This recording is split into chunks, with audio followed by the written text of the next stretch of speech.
Hi friends, मैं जयपाल सिंह स्वागत करता हूं आपका अपने यूट्यूब चैनल पे।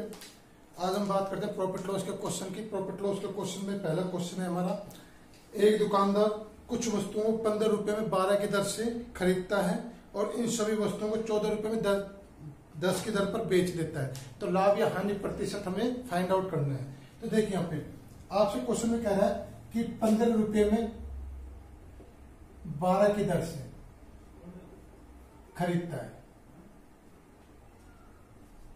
और फिर कह रहा है 14 रुपए में 10 की दर से बेचता है। तो देखिए फ्रेंड्स, यहां पे कह रहा है कि 15 रुपए में 12 की दर से खरीदता है। तो इनको जो पहले तो हम इसको मैथमेटिक तरीके से इसको लिखना सीखेंगे कि आप इसको लिखेंगे किस तरह से, क्योंकि अगर आप इसको लिखना ढंग से सीख गए तो आपको क्वेश्चन करने में कोई दिक्कत नहीं आएगी। तो 15 रुपए में 12 की दर से खरीदता है तो 15/12 हमने ऐसे इसलिए लिखा कि माना कि सपोज दैट आप किसी शॉपकीपर के पास जाते हो और वहां पे आप बोलते हो कि चीनी चाहिए, हमें चीनी क्या भाव है। तो दुकानदार आपसे बोलेगा कि चीनी 30 रुपये पर केजी है। तो आपने देखा कि रुपया बटा केजी, रुपया ऊपर आया और सामान आपका नीचे आया, तो 30 रुपये पर केजी। तो यहाँ पे हम ये लिखेंगे 12 रुपये में 12 और 15 रुपये में 12 की दर से, तो 15 रुपये आपको ऊपर और 12 जो भी आपके वस्तुओं की संख्या, सामानों की संख्या जो भी है वो आपकी कहाँ आएगी, आपकी नीचे आएगी। तो ये क्या हो गया आपका टोटल क्रय मूल्य। इसको इस तरह से लिखा जाता है। फिर आपसे बोल रहे हैं यहाँ पे 14 रुपये में 10 की दर से क्या कर रहा है, आपको ये बेच रहा है। तो 14 रुपये में 10 की दर से ये आपको बेच रहा है। ये हो गया आपका एसपी, ठीक है ना। तो अब आपसे कह रहा है कि लाभ या हानि प्रतिशत हमें ज्ञात करो। तो देखो यहाँ पे 15 रुपए में 12 वस्तु खरीद रहा है और 10 वस्तु यहाँ पे बेच रहा है। क्या ऐसा पॉसिबल है जितना उसने खरीदा उतना ही वो बेचेगा? अगर उसने 12 वस्तु खरीदे तो 10-12 ही बेचेगा यहाँ पे। तो आपको ये दोनों डिफरेंट जो नंबर दे रखे हैं इसको क्या करना है, हमको यहाँ पे सेव करना है। तो 12 और 10 को अगर आप इसको समान बनाओगे तो एक ही तरीका है इनको समान बनाने का कि 12 और 10 का क्या लेंगे हम, एलसीएम। तो 12 और 10 का अगर एलसीएम लेंगे तो 12 और 10 का एलसीएम कितना आएगा भाई, आपको यहाँ पे 60 आएगा। तो मुझे इसको 60 बनाना है। तो 60 बनाने के लिए 5 से गुना करोगे तो ये भी ऑटोमेटिक 5 से, इसको 6 से गुना करोगे तो ये भी ऑटोमेटिक 6 से। तो अब हमारे पास जो स्थिति ये आएगी 75/60 और 84/60।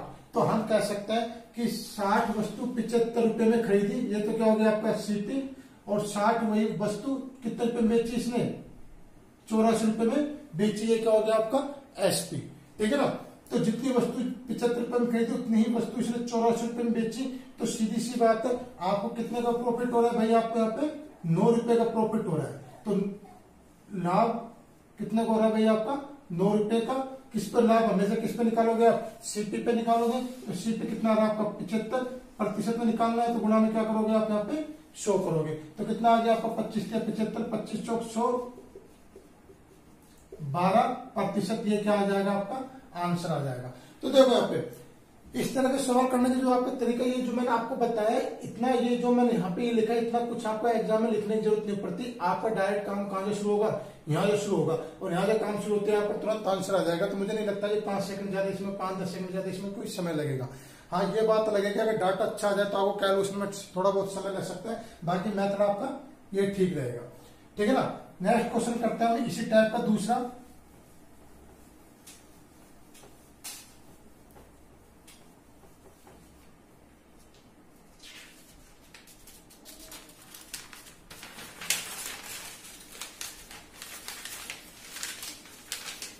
सेकंड क्वेश्चन कह रहा है ये,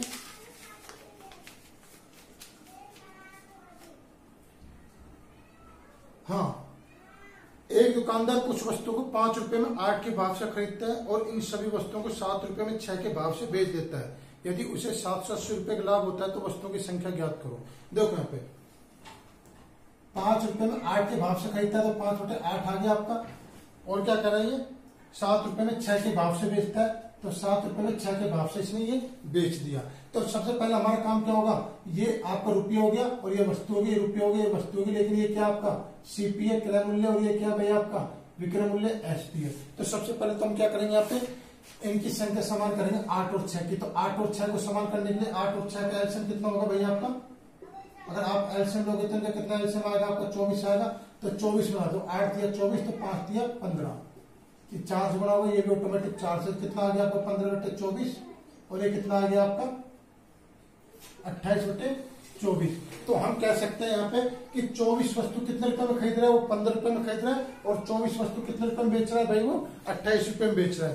तो ये कह रहा है कि भाई इसको 780 रुपए का लाभ हुआ। तो हमारे अकॉर्डिंग कितने का लाभ हो रहा है भाई, इसको 15 रुपए में खरीद रहा है, 28 रुपए में बेच रहा है, तो हमारे अकॉर्डिंग तो हो रहा है भाई इसको 13 रुपए का फायदा हो रहा है। तो हम तो कह रहे हैं कि भाई कितने रुपए का फायदा हो रहा है, 13 रुपए का फायदा हो रहा है, लेकिन क्वेश्चन क्या कह रहा है भाई आपका 780 रुपए का फायदा हो रहा है। तो आपका 1 यूनिट कितना आ जाएगा भाई आपका, यहाँ पे आप इसको करोगे 60 आ जाएगा। अब आपसे क्या करें, वस्तुओं की संख्या ज्ञात करो। तो वस्तु कितने मान के चल रहे थे आप, 24, कि भाई 24 यहाँ पे खरीदा, 24 यहाँ बेचा है, तो 1 यूनिट को किससे गुणा करोगे आप, इससे गुणा करोगे, 24 छिक्की 144, 1440, ये आपका आंसर आता है। ठीक है ना। नेक्स्ट क्वेश्चन हमारा,